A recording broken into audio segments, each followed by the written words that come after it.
Luc, chapitre 6.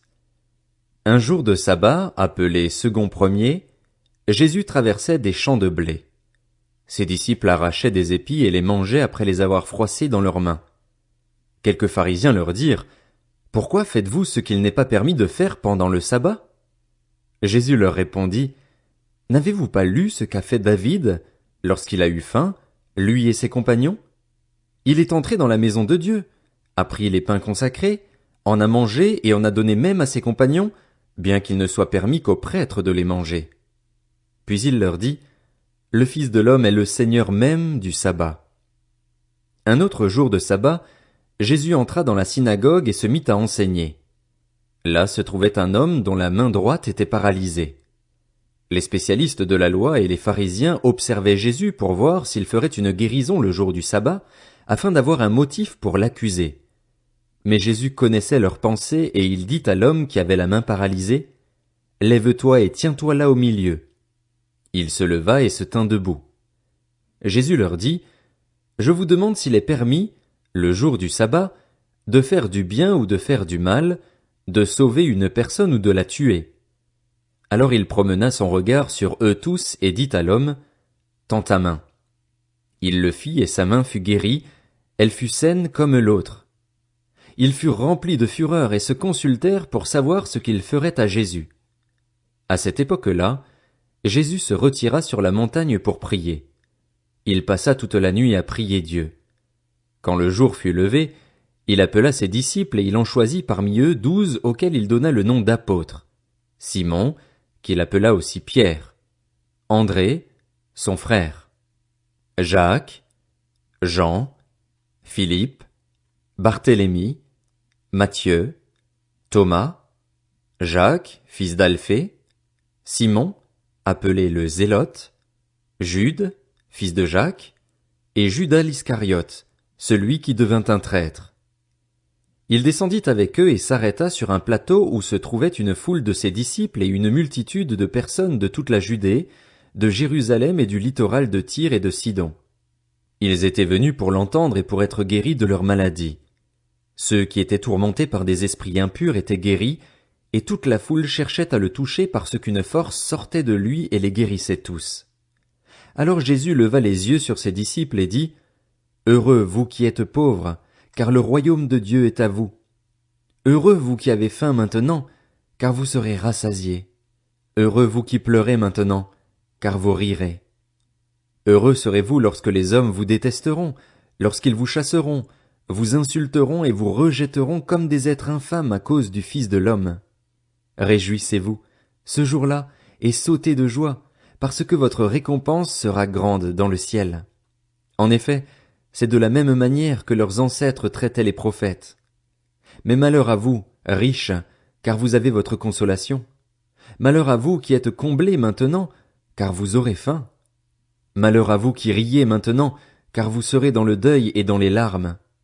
Malheur lorsque tous les hommes diront du bien de vous, car c'est de la même manière que leurs ancêtres traitaient les prétendus prophètes. Mais je vous dis, à vous qui m'écoutez, aimez vos ennemis, faites du bien à ceux qui vous détestent, bénissez ceux qui vous maudissent, priez pour ceux qui vous maltraitent. Si quelqu'un te frappe sur une joue, présente-lui aussi l'autre. Si quelqu'un prend ton manteau, ne l'empêche pas de prendre encore ta chemise. Donne à toute personne qui t'adresse une demande et ne réclame pas ton bien à celui qui s'en empare. Ce que vous voulez que les hommes fassent pour vous, faites-le vous aussi de même pour eux. Si vous aimez ceux qui vous aiment, quelle reconnaissance en avez-vous? En effet, les pécheurs aussi aiment ceux qui les aiment.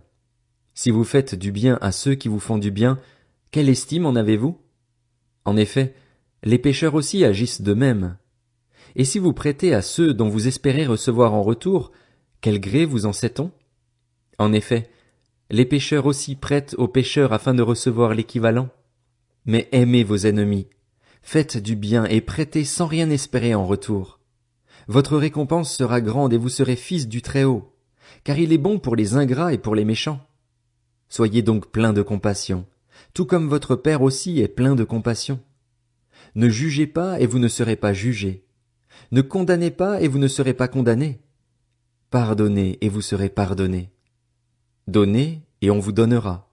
On versera dans le pan de votre vêtement une bonne mesure, tassée, secouée et qui déborde, car on utilisera pour vous la même mesure que celle dont vous vous serez servis.